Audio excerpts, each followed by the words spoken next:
Hello everyone, আসসালামু আলাইকুম। আশা করছি সবাই ভালো আছেন।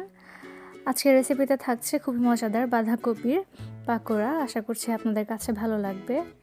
বাচ্চারা অনেকেই সবজি খেতে চায় না, তাদেরকে আপনারা খুব সহজে এভাবে পাকোড়া তৈরি করে দিতে পারবেন। এতে করে খেতেও অনেক বেশি মজা পাবে এবং সবজিও খাওয়া হয়ে যাবে।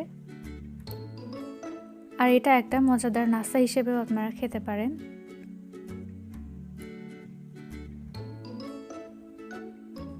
তো প্রথমেই আমি এখানে কেটে নিয়েছি বাঁধাকপি, ঝুরি করে কেটে নিয়েছি।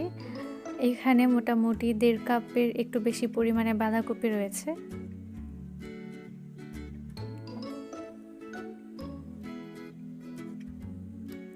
এখানে নিয়েছি কুচি করে পেঁয়াজ কেটে এবং নিয়েছি মরিচ।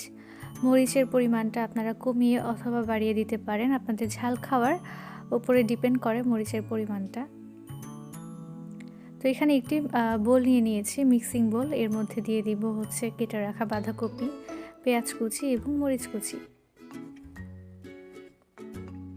এরপর দিয়ে দিচ্ছি আমি বেসন। তো এখানে আমি 4 চামচ পরিমাণে বেসন ব্যবহার করেছি। এর মধ্যে দিয়ে দিচ্ছি চালের গুঁড়া, এতে করে পাকোড়াটা অনেক বেশি ক্রিস্পি হবে। দিয়ে দিচ্ছি পরিমাণ মতো লবণ, হলুদের গুঁড়া এবং দিয়ে দিচ্ছি মরিচের গুঁড়া। এখানে দিয়ে দিচ্ছি গরম মশলার গুঁড়া এবং অল্প একটু পরিমাণে জিরা গুঁড়া আর আদা রসুনের পেস্ট। এবারে খুব ভালো মতো সবগুলো শুকনো উপকরণ মিশিয়ে নিচ্ছি।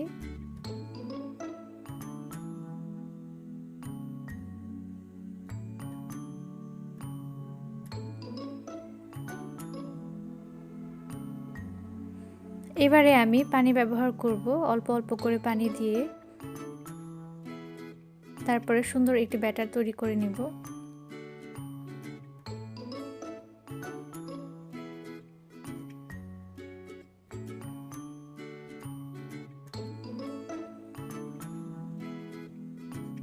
তো এই তো খুব সুন্দর একটি ব্যাটার তৈরি হয়েছে, অনেক বেশি পাতলা বা অনেক বেশি ঘন হয়নি।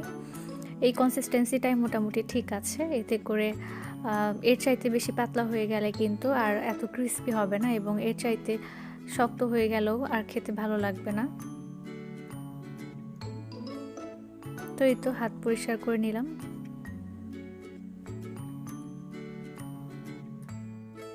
এবারে চলে যাচ্ছি রান্নাঘরে। তো আপনার ইচ্ছা মতো শেপ দিয়ে আপনি ভেজে নিতে পারবেন। তো আমি এখানে গোল গোল করে শেপ দিয়ে ভেজে নিচ্ছি। একটু বেশি পরিমাণে তেল দিতে হবে আর নেড়ে ছেড়ে দিতে হবে, তা না হলে একটা সাইড বেশি হয়ে যাবে।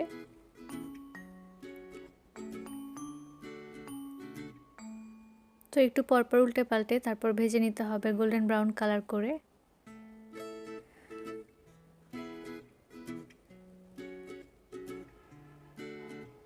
ঝামেলাবিহীন এবং খুব কম উপকরণেই এই রেসিপিটি তৈরি করা সম্ভব। আর সন্ধ্যার বা বিকালের নাস্তার জন্য কিন্তু একদমই পারফেক্ট একটি রেসিপি।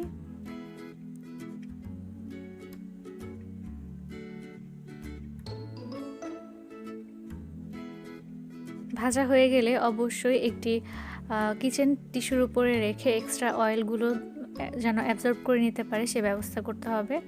তো এই তো দিয়ে দিয়েছি টমেটো সস। এটা আরও বেশি স্বাদটাকে বৃদ্ধি করবে।